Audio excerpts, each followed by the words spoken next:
So it was one day about a few months ago that I opened my inbox to this message which said, "Exciting opportunity, Everest Base Camp."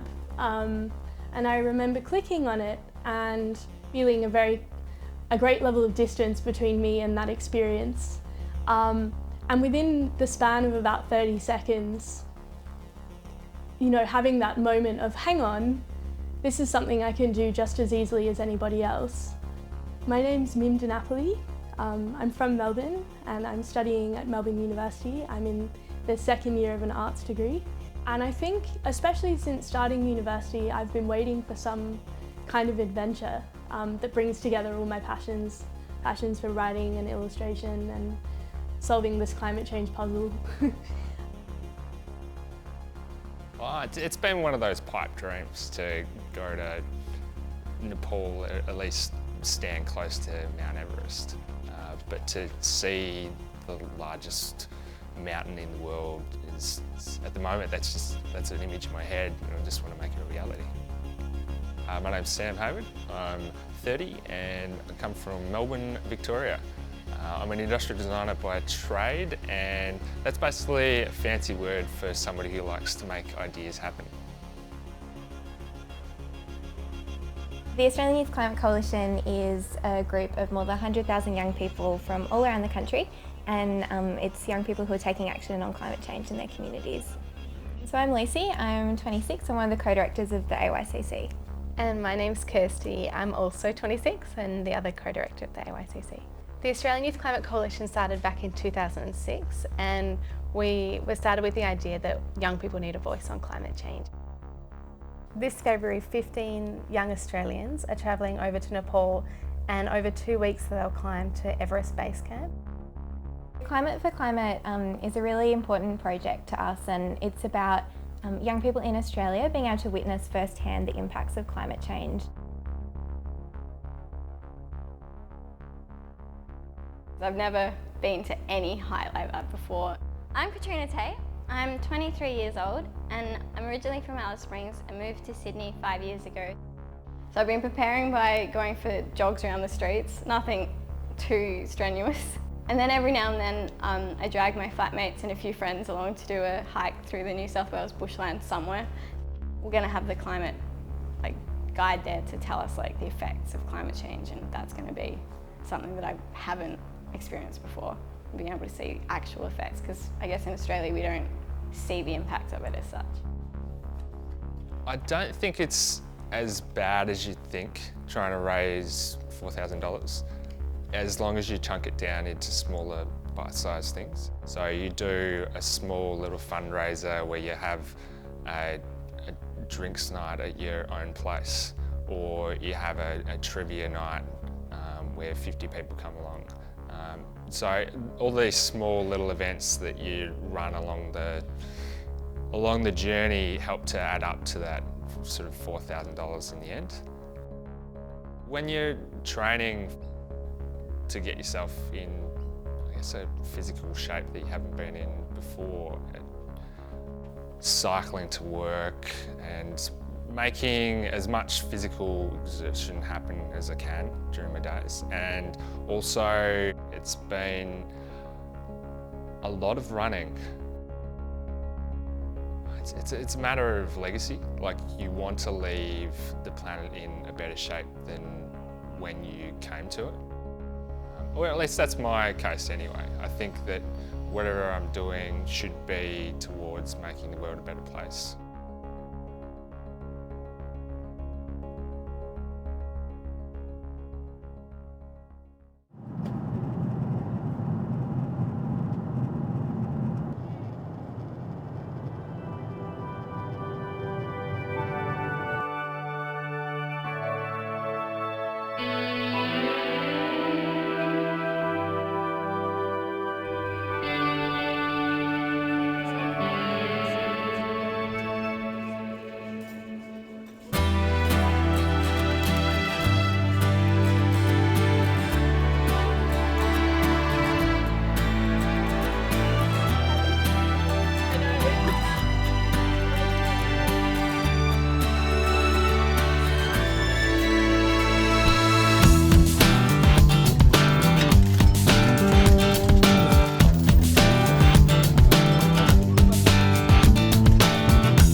You realise how thin the wall of the aircraft is when you're sitting in your seat, and everything feels a little bit makeshift.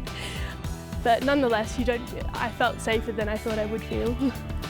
The flight into Lukla was extraordinary, I think.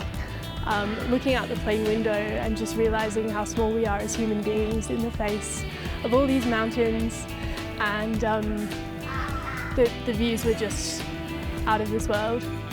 There was a point that was a little bit bumpy, which I didn't mind too much, but I noticed looking around a few people were getting nervous.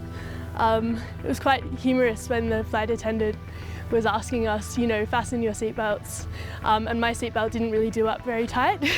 So I was kind of sitting there in my seat, crossing my fingers. Descending into Lukla, you can't really see the airstrip from where you are in your seat, so you just hope it's longer than everyone's been saying. And I just had the flight of my life into Lukla.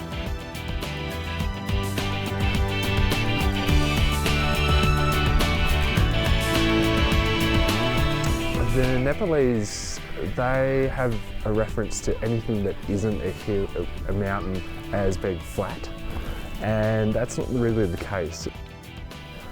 There's a lot of rocks and a lot of just deviations as you're going along. Like we were going along the river for a certain amount of time, which was amazing, and you sort of cut zigzag across with these big suspension ridges that then hopefully would take the weight.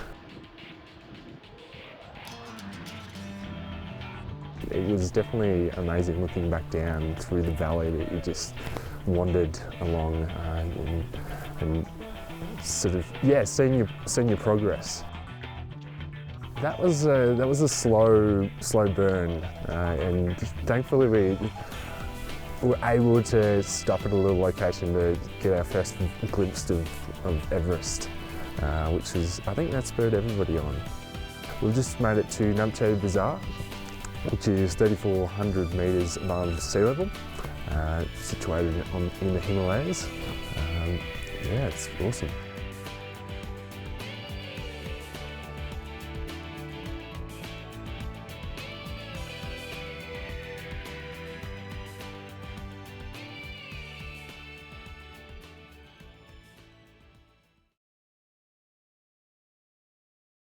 Well, the story of the glacier health in the Himalayas varies from valley to valley, and it depends on which direction the glacier is facing. There's no doubt at all that changes over the last 100 years have been in a general retreat, and that throughout much of the Himalayas, that retreat has increased quite dramatically in the last 20 years. My name is Paul Majewski, and I'm the director of the Climate Change Institute at the University of Maine. I've spent the last 40 years running expeditions throughout many parts of the world, including the Nepalese, Indian, and Chinese Himalayas. Climate Change Institute at the University of Maine is one of the oldest climate research units in North America. We're a little over 40 years old, and when we talk about climate, we don't just talk about the physical climate, temperature. We're also interested in chemical changes in the climate system, biological associations, and also social implications of climate change. One of the methodologies that we use in the Climate Change Institute is to recover ice cores, and that happens to be my specialty. We go to high elevation areas, 24,000 feet in the Everest region, super cold areas in the middle of Antarctica where the mean annual temperature is about minus 52 degrees. In the late 1970s, we started to recover ice cores, and we may very well be the first group ever to recover ice cores from the Himalayas. We went up to elevations of about 20,000 feet. Today we have to go higher because the temperatures are warming and we're losing these records, and we would recover ice cores. Mountain environments, in particular places like the Himalayas, are very complicated when it comes to understanding the precipitation patterns, temperature patterns, and that's because there are obviously highs, lows, very deep valleys that are disconnected from the passage of some air masses. But if you put together all of the things that we know nowadays, based on a whole series of expeditions, including ours, satellite imagery, weather stations that have been in places like India for well over 100 years, there is clearly an emerging pattern. And that emerging pattern is that in the last 100+ years, the glaciers have in general been retreating. In the last 20 years, they've been retreating much more dramatically.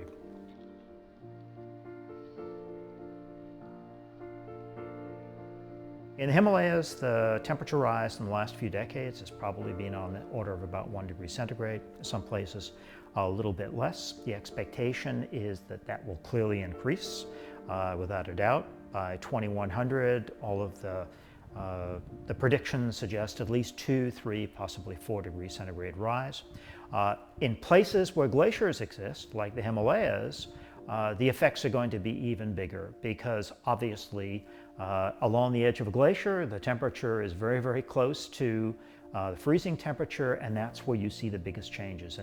And that, of course, begins the whole discussion of what the health of these glaciers is, how much snow do they have, how have changes in temperature impacted them, how much temperature change has occurred. The warmer it gets, the more likely the precipitation will come in the form of rain and not snow, so you don't get water storage. And of course, the warmer the climate gets, the more likely the glaciers will melt. When you hike in the Himalayas, you're absolutely blown away by the potential for water flow in springtime.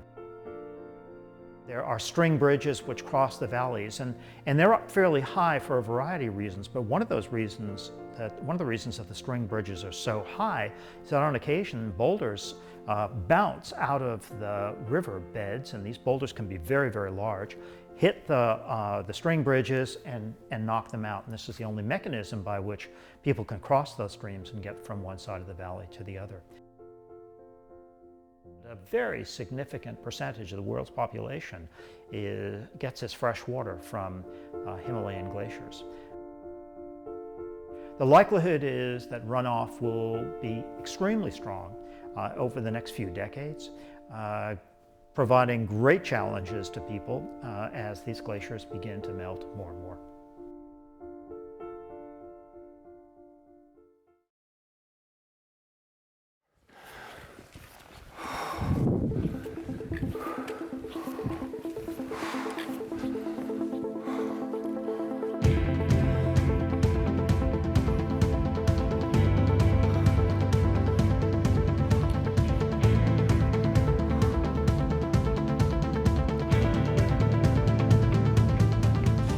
The absolute magnitude of how big everything is.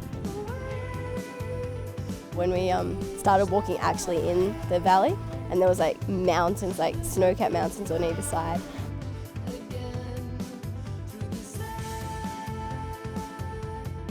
It was just so hard up above the 5,000 meter mark.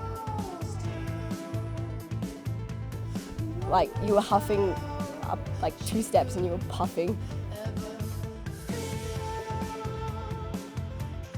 I guess it's nearly 9 months since I signed up for this, and all the preparation, the stress about fundraising early on, that was painfully stressful, and all the support from my friends and everyone being so keen to support me coming to Everest Base Camp, and then finally walking along there. I think that's actually what got me to base camp. I was really struggling, there was tears involved, and then I think thinking about the fact that this is a once in a lifetime opportunity and I'll never be able to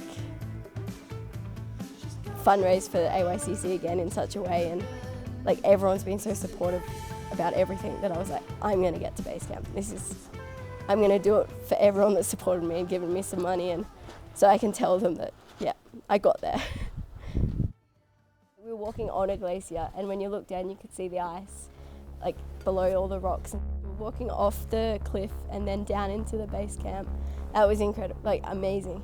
It was just, base camp itself wasn't that amazing. It was a pile of rubble that said Everest Base Camp, but what you could see from there, the ice fall and where the climbers have to go to get to Everest, and the whole area and the massive, massive like faces of ice that you could see was just honestly amazing. It was cool. So everyone was a bit cold, I'd guess, but we celebrated it and it was great.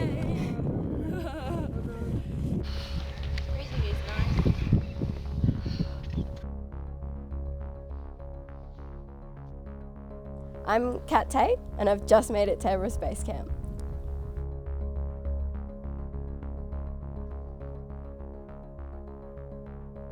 There's an overwhelming signal of glacier retreat and thinning. So glaciers are losing mass. They're basically on a starvation diet. I'm Dr. Jeffrey Cargill. I'm a researcher at the University of Arizona, Department of Hydrology and Water Resources. I am a planetary scientist by background and a geologist, and for the last 15 years or more, I've been working primarily as a glaciologist and satellite remote sensing scientist, doing research on glaciers and glacier lakes all over the world, but particularly in the Himalaya. The Khumbu Glacier is a fairly typical glacier, maybe a bit bigger than average in the Himalaya. It's famous because of its location near Mount Everest and leading right up to Mount Everest. In the Himalaya proper, it is mainly a warming signal that is being recorded by the glaciers. They're thinning largely. The rate of ice flow is generally reducing. They're stagnating, and lakes are forming as a consequence of these processes. From the satellite perspective, the Khumbu region is fairly typical of most of the Himalaya, in that the glaciers are retreating and thinning at a rate that is also fairly average by world standards, very rapid by the long view of glaciological deep time. In the Khumbu region, one of the most striking behaviors is the growth of large moraine-dammed lakes. And as these lakes grow, the glaciers that empty into them have been retreating. So basically, the glaciers have been liquefying in place in certain places, such as the Imja Glacier. They are very likely to undergo outburst behavior and consequently a big flood downstream. And there's a lot of infrastructure or habitation downstream that is vulnerable. I would say that Imja Glacier and the history of the growth of Imja Lake since the 1960s, when it was just little ponds on the surface of the glacier, is a good model for how Khumbu Glacier itself is likely to evolve. We don't know this, but all the dynamics of Khumbu Glacier seem to be oriented towards production of a large glacier lake on the surface of the glacier at some point. That is, the flow of ice seems to be stagnating, the glacier is thinning, and the profile is starting to flatten out, meaning that water can accumulate on the glacier surface. You'll see that the surface is just dotted with small ponds. Now, these ponds in themselves don't really pose a glacier lake outburst flood hazard. They will undergo glacier lake outbursts, but they'll be small, inconsequential. The problem would be if these ponds start to coalesce and then grow.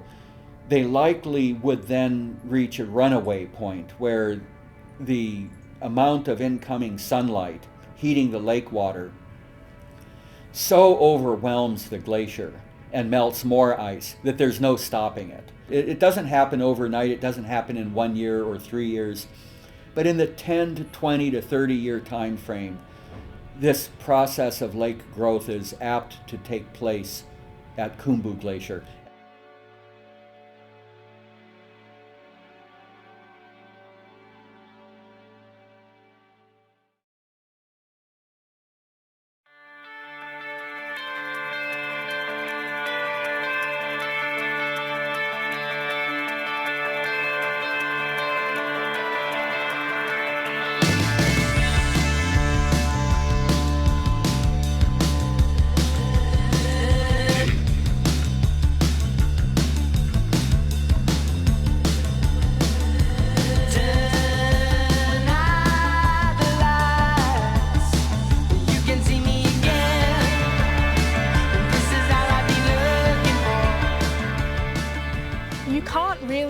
camera or a pen ever capture what it's like to be in an environment like that? Just, yeah, everything up there is massive. And you just think, oh, that peak can't be that high. Well, that's 8,000 metres up high. It's just a very sort of positive and uplifting experience to just spend a lot of time in nature, like just seeing nature firsthand and living that lifestyle. The immense size and scale of not only the mountains but the glaciers, and how everything is so interconnected between what's happening up there and how that fosters down into the rest of not only Nepal but vicariously through their waterways, a large part of Asia. Of course, it goes without saying, you know, seeing the retreating glacier is pretty hard to witness. Hearing the Sherpas talk about the lakes that have been forming that they've never seen before was quite frightening, and this is affecting them and their families right now.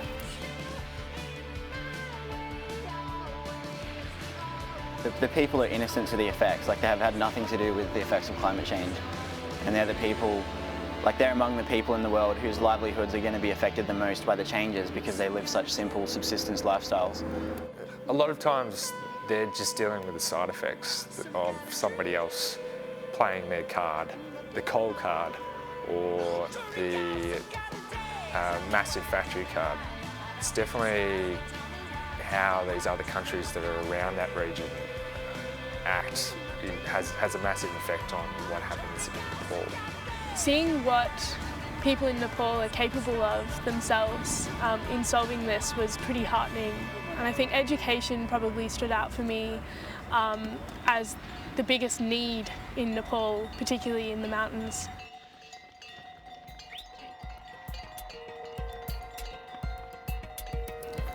A big thing I took away from Nepal was seeing the lifestyles that the people lead in the mountains, like where they sort of they're just living locally and producing locally, and they have non-existent carbon footprints.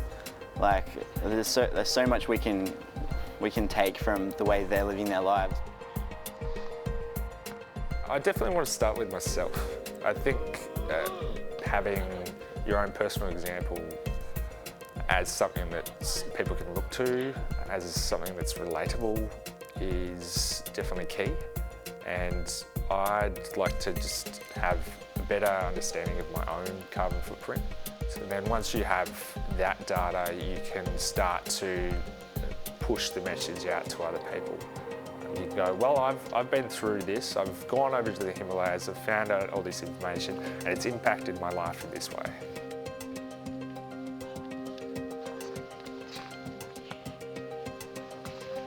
I'm lucky enough to be working on an internship that carries through to the climate negotiations in Paris, and I'm in talks at the moment with a few people in Nepal about helping the Nepalese delegation over there.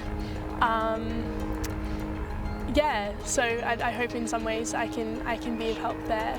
Having seen how people in the mountains and people in the Himalayas live, and realising the immense amount of resources we have here, and how even despite their meagre resources, they're working on these projects. Therefore, you know, what's to stop us here from doing more? And I think we can do more.